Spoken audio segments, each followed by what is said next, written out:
Here's another story about a life as a teenager in Greenwich Village in the 1960s.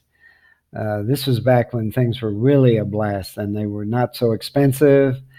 And New York was more or less the cultural center of America still.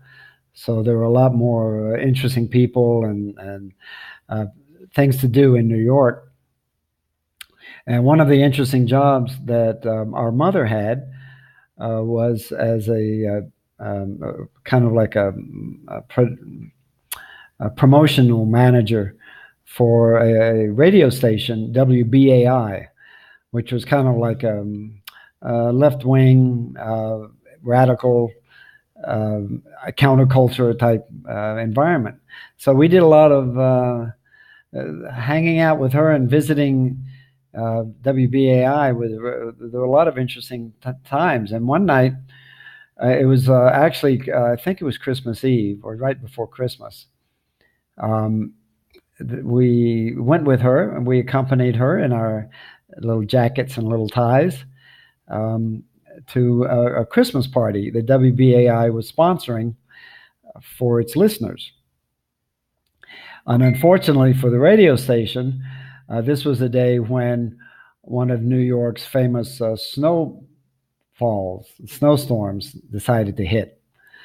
And because of that, um, everyone was sitting around waiting for the performance to start because they had attracted a lot of the listeners by promising performances by some of the most famous folk singers and popular song stylists of that time in the early 60s.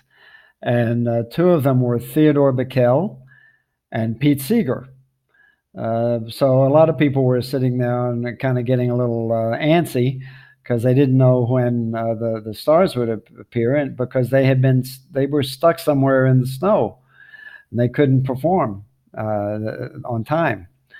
So one of the organizers approached our mother and said, "Well, I think your two sons. I remember hearing that your two sons like to sing.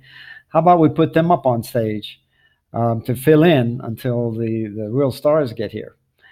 So of course she said yes, and of course we said yes, and so your great uncle John and I got up on stage and we sang three or four songs, completely inappropriate, just happened to be things that we'd been teaching ourselves.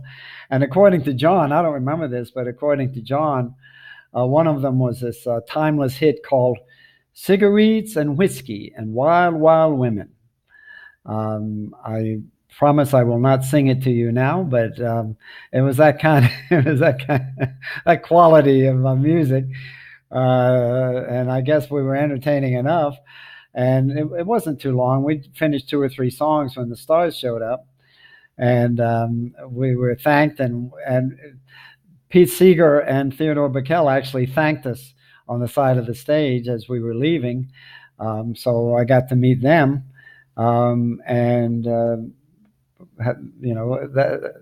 don't know. For some reason, it didn't lead to any major Hollywood recording contracts. But it was a lot of fun as usual, and everybody enjoyed it. And a few people in the audience mentioned later how they thought we were pretty good. So I take that with a grain of salt, and I hope you take this story for the truth, because it is, and that whatever performing or entertaining that you're going to do, that you have as much fun with it as John and I did up on the stage at the Village Gate restaurant and nightclub in Greenwich Village in New York. So take care and be good to your mom and dad. Remember, they love you. And talk to you soon, buddy. Bye.